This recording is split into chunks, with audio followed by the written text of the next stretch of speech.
Again आपके अपने YouTube channel ask your gynaecologist में। मैं डॉक्टर सोनल परिहार हर बार की तरह एक नया टॉपिक लेकर आपके सामने उपस्थित हुई हूँ। पिछली बार हमने डिस्कस किया था पॉलीहाइड्रोमनियोज, यानी कि पेट के अंदर जब पानी ज्यादा होता है, जब बच्चे की चारों तरफ पानी ज्यादा होता है तो माँ को और बच्चे को क्या तकलीफ होती है और ये क्यों होता है, इसका ट्रीटमेंट क्या है। इसी तरह से हम आज डिस्कस करेंगे ओलिगोहाइड्रोमनियोज, यानी कि पानी जब कम हो जाता है, जब एमनियोटिक फ्लूइड इंडेक्स AFI 10 से कम हो जाती है तो उसको बोलते हैं ओलिगोहाइड्रोमनियोज। इसकी डिफरेंट स्टेजेस होती हैं, क्या कॉजेज होते हैं, पेशेंट को, माँ को, बच्चे को क्या प्रॉब्लम होगी और इसका क्या ट्रीटमेंट है। ओके, तो इससे पहले कि मैं शुरू करूं मैं आपको बता दूं कि डॉक वाइज ऐप ने बहुत बढ़िया पिकअप कर लिया है। डेली काफी सारे पेशेंट्स कनेक्ट होते हैं, काफी सारी चैटिंग होती है हमारी।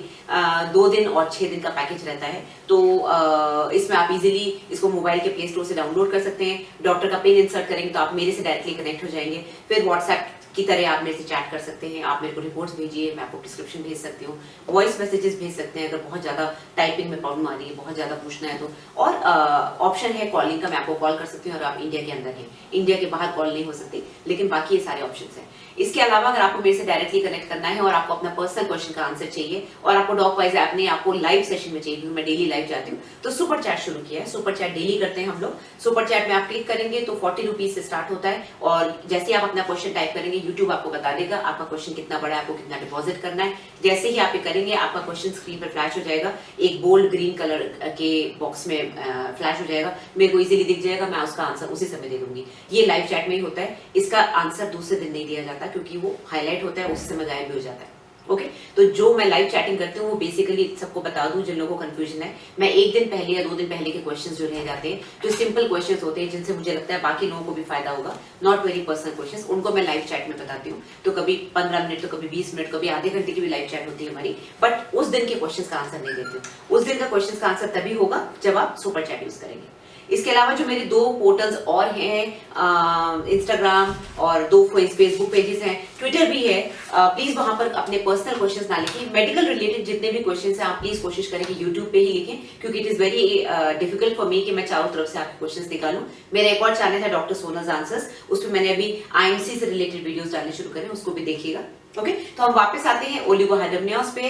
इस टॉपिक के बारे में ये डिस्कशन इसलिए जरूरी है क्योंकि बहुत सारे पेशेंट्स कंफ्यूज हैं, बहुत सारे लोग सोचते हैं मैडम ये कितना खतरनाक होता है, क्या करना चाहिए, सारे डॉक्टर्स का अप्रोच अलग होता है। तो मोटी मोटी तौर पे क्या करना चाहिए मैं आपको बताती हूँ। पहली बात तो एमनियोटिक फ्लूइड इंडेक्स यानी कि AFI, हम यूट्रस के चारों कोनों से उसको पॉकेट्स को मेजर करते हैं और कैलकुलेट करते हैं, उनको ऐड करके तो सेंटीमीटर्स में निकालते हैं। 10 to 14 एवरेज होता है, लेस देन 10 होता है तो माइल्ड ओलिगोहाइड्रोमनियोज होता है, लेस देन 7 हो गया तो मॉडरेट ओलिगोहाइड्रोमनियोज होता है, लेस देन 5 हो गया तो डेंजरस हो जाता है, सिवियर ओलिगोहाइड्रोमनियोज होता है। ऐसे केस में डॉक्टर आपको डिलीवरी के लिए बोल सकते हैं, लेकिन हर केस में ये लागू नहीं होता। ये डिपेंड करता है आपको बीमारी क्या है, ये डिपेंड करता है बच्चे का वेट क्या है, डिपेंड करता है आपकी जेस्टेशनल एज कितनी है, आप कौन से हफ्ते में हैं। ये नहीं कि 5वें हफ्ते में है या 5वें महीने में है या 7वें महीने में, 8वें महीने में, डिपेंड्स, बहुत सारी चीजें डिपेंड करती हैं, माँ की कंडीशन क्या है, राइट। तो लेस देन 5 बेसिकली सिवियर ओलिगोहाइड्रोमनियोज है, लेकिन उसमें क्या करना चाहिए, एक्शन जरूरी है।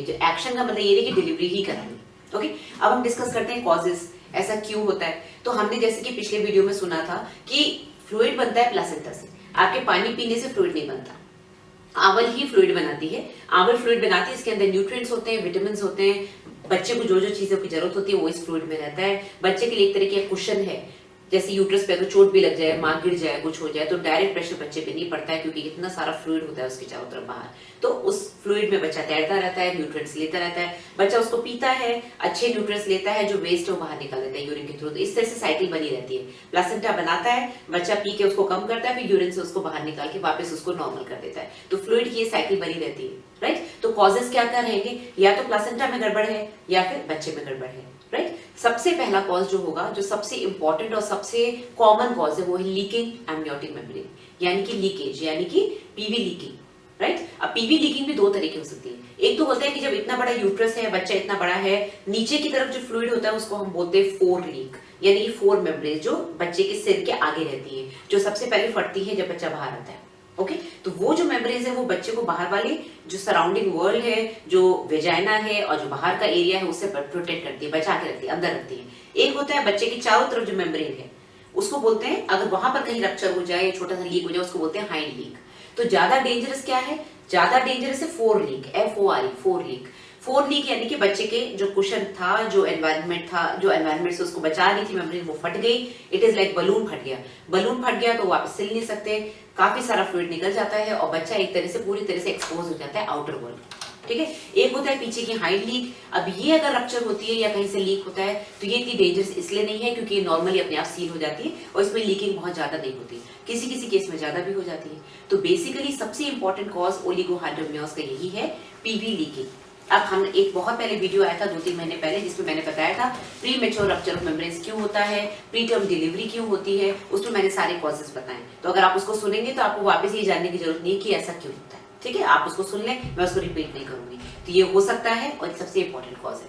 सेकेंड कॉज क्या होगा, प्लेसेंटल इनसफिशिएंसी, यानी कि आपकी आवल में ही दिक्कत है, क्योंकि आवल ही मेन फैक्ट्री है जो सब कुछ बना रही है। हार्मोन्स भी उसी के थ्रू आ रहे हैं, ब्लड वेसल्स जो आते हैं माँ के, जो कैपिलरीज आती है उसके थ्रू ब्लड आ रहे हैं बच्चों को। तो अगर आवल ही ठीक से नहीं बनेगी, उसके ब्लड वेसल ठीक से सेपरेट नहीं होंगे, कैपिलरीज ब्लड वेसल्स में फ्लो नहीं होगा, तो फिर बच्चे को इनसफिशिएंसी रहेगी और इनसफिशिएंसी की वजह से फ्लूइड भी कम बनेगा, बच्चे की ग्रोथ भी कम रहेगी। तो प्लेसेंटल इनसफिशिएंसी कब होती है, जब माँ के अंदर कोई प्रॉब्लम है, या तो उसका ब्लड प्रेशर हाई है, ये वीडियो भी आ चुका है कि प्रेगनेंसी में ब्लड प्रेशर क्यों हाई होता है, इसको PIH बोलते हैं, प्रेगनेंसी इंड्यूस हाइपरटेंशन, प्री एक्लैम्सिया बोलते हैं। तो जब भी ब्लड प्रेशर हाई होगा तो ब्लड वेसल्स सिकुड़ जाएंगे, या फिर मदर को कोई वैस्कुलर डिजीज है, ब्लड वेसल से रिलेटेड, नाड़ियों से रिलेटेड कोई डिजीज है, या फिर उसको कोई क्रॉनिक डिजीज है जैसे लिवर खराब है, हार्ट प्रॉब्लम है, लंग्स प्रॉब्लम है, किडनी प्रॉब्लम है जो कि उसको पहले से थी। तो किसी भी तरह की कोई प्रॉब्लम माँ के अंदर अगर वो बीमार है तो प्लासेंटा कम बनेगा। उसकी माँ की एज पे डिपेंड करता है, बहुत कम एज में बच्चा होना या बहुत लेट बच्चा होना, ऐसे में भी कई बार ओलिगोहाइड्रोमनियोस हो जाता है, फ्लूइड ठीक से नहीं बन पाता। ओके, ये तो हो गए 2 कॉजेस। तीसरा कॉज हो गया बच्चा। बच्चे में हमने पिछली बार भी डिस्कस किया था, जब वो पी नहीं पाता, यहाँ पर प्रॉब्लम है, तो पॉलीहाइड्रोमनियोस होता है क्योंकि फ्लूइड खूब सारा भरा रहता है, और अगर वो यूरिन के थ्रू पास नहीं कर रहा है तो फ्लूइड बाहर कम हो जाएगा, तो इसको ओलिगोहाइड्रोमनियोस बोलेंगे। तो यूरिन के थ्रू जो पास नहीं करता उसमें बड़ी कॉमन कंडीशन है posterior urethral valve. Posterior urethral valve ज्यादातर लड़कों में ही होता है और सोनोग्राफी में दिख जाता है कि ब्लैडर फुल है बच्चे का और वो यूरिन पास नहीं कर पा रहा है। ऐसे केसेस में ऑब्वियसली जब हमको पता चली गया है तो बच्चे को निकलते ही हम ठीक कर सकते हैं। ओके, ये तो हो गए 3 मेजर कॉजेस। और एक कॉज जो कि सब पे लागू होता है पॉलीहाइड्रोमनियोस में, मैंने बताया था, वो है इडियोपैथिक, यानी कि हमको पता ही नहीं, वी डोंट नो। कई बार कुछ भी नहीं है, मदर को कोई प्रॉब्लम नहीं है लेकिन पानी कम है, बच्चे को कोई प्रॉब्लम नहीं है, तो ऐसे केसेस में जनरली सारा ब्लेम जो है प्लासेंटा को दिया जाता है, प्लासेंटल इनसफिशिएंसी, यानी कि आवल पानी कम बना रही है। अब क्यों कम बना रही है, हर बार इस चीज का रीजन नहीं होता है। ओके, अब सिम्टम्स क्या होंगी, माँ और बच्चे को क्या दिक्कत होगी? वेल डेफिनेटली अगर माँ के पेट में पानी कम होगा तो उसका पेट छोटा दिखेगा, उसको मूवमेंट्स भी शायद कम फील होंगे। सोनोग्राफी में जाएगी, डॉक्टर बोलेगा आपके पेट में पानी कम है, और उसकी जो हार्ट बीट हम चेक करेंगे, बच्चे की हार्ट बीट हम चेक करते हैं माँ के पेट पे मशीन लगा के, हार्ट बीट में भी वेरिएशंस आएगा, भी बच्चा अंदर खुश नहीं होगा।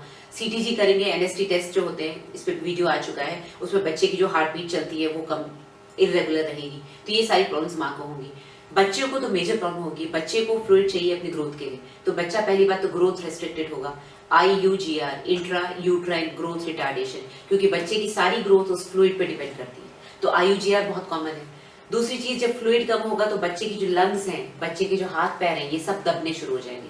स्पेशली अगर 5वें महीने में अगर ऐसा होता है कि फ्लूइड कम हो जाता है, 5वां महीना इसलिए कह रही हूँ क्योंकि 5वें महीने तक बच्चा पूरा बन जाता है। आपको पता है 5वें महीने में डिटेल स्कैन होता है, एनोमली स्कैन होता है, क्योंकि बच्चे के सारे ऑर्गन्स, ब्रेन, लंग्स, हार्ट सब पूरे बन जाते हैं। तो हम ये सोनोग्राफी करके डिटेक्ट करते हैं कि कहीं कोई डेवलपमेंटल डिफेक्ट तो नहीं है, कहीं हार्ट में छेद तो नहीं रह गया, कहीं ब्रेन में कुछ सिस्ट तो नहीं रह गई, कहीं कोई हड्डी तो नहीं है जो जुड़ी नहीं, तो इस समय तो ये सब पता चल जाता है। इसके बाद बच्चे को सिर्फ ग्रो करना होता है, बड़ा होना होता है, तो बच्चे के साथ साथ उसकी लंग्स भी ग्रो करती है, उसके हाथ पैर भी ग्रो करते हैं। तो जब पानी कम होगा, इतनी कम एज से, 5वें-6वें महीने से ही पानी कम हो जाएगा, तो बच्चे को ग्रो करने की जगह नहीं मिलेगी, बच्चे के हाथ पैर ऐसे हो जाएंगे क्योंकि उसको फैलने की जगह नहीं मिलेगी। बच्चे की लंग्स को जो फैलना है, जो अंदर फ्लूइड जाता है उससे बच्चे की लंग्स फैलती हैं, जिससे बाहर निकलने के बाद 9 महीने बाद वो सांस ले सके, उसमें हाइपोप्लेजिया हो जाएगा। तो पल्मोनरी हाइपोप्लेजिया यानी कि लंग्स का हाइपोप्लेजिया बहुत कॉमन है अगर अर्ली एज में ओलिगोहाइड्रोमनियोस हो गया। इसी तरह से अगर ओलिगोहाइड्रोमनियोस बहुत लॉन्ग स्टैंडिंग है, से फॉर एग्जांपल 2-3 महीने तक लगातार फ्लूइड कम है, तो बच्चे के हाथ पैर टेढ़े मेढ़े हो सकते हैं। इक्वाइनोवायरस, इक्वाइनोवैल्गस, ये सब बड़ी कॉमन चीजें हैं जो कि ऑर्थोपेडिक सर्जन बाद में करेक्ट कर लेते हैं, बट प्रोवाइडेड कि बच्चा सही निकले, बच्चा जिंदा निकले और बच्चे को कोई और प्रॉब्लम ना हो। ठीक है, डेवलपमेंटल डिफेक्ट्स, जो स्केलेटल डिफेक्ट्स होती है बोन्स की, वो कुछ हद तक ठीक हो सकती है। इसके अलावा बच्चे को अंदर ही अंदर अगर न्यूट्रिशन नहीं मिलेगा, पोषण नहीं मिलेगा, तो बच्चे को डेथ होने के बहुत ज्यादा चांसेस हैं, यानी कि आईयूडी, इंट्रा यूट्राइन डेथ, या फिर डिलीवरी किसी में स्टिल बर्थ हो सकता है। ऐसे बच्चे नॉर्मल डिलीवरी से नहीं करवाए जाते हैं, सिजेरियन से करवाए जाते हैं, क्योंकि इनमें दर्द सहन करने की क्षमता कम होती है। जब माँ के पेट में दर्द आता है, यूट्रस दबता है, तो बच्चे का सिर दबता है, बच्चे के बॉडी पार्ट्स दबते हैं। इन बच्चों में इतनी ताकत नहीं होती कि ये जनरली झेल पाए इस चीज को, क्योंकि ग्रोथ रिस्ट्रिक्टेड होते हैं, इनकी ग्रोथ कम होती है, वेट कम होता है, तो जनरली ऐसे केसेस में सिजेरियन के चांसेस बढ़ जाते हैं। तो ये हमने डिस्कस करी बच्चे की सारी प्रॉब्लम्स। एक और प्रॉब्लम क्या होती है, उसके बच्चे के हाथ पैर तो हमने बता ही दिया दब गए, साथ में जो उसकी नाड़ होती है, जो कॉर्ड होती है, जो मांस इसको कनेक्ट करती है, उसी के थ्रू उसको सारा पोषण मिलता है, ब्लड आता है।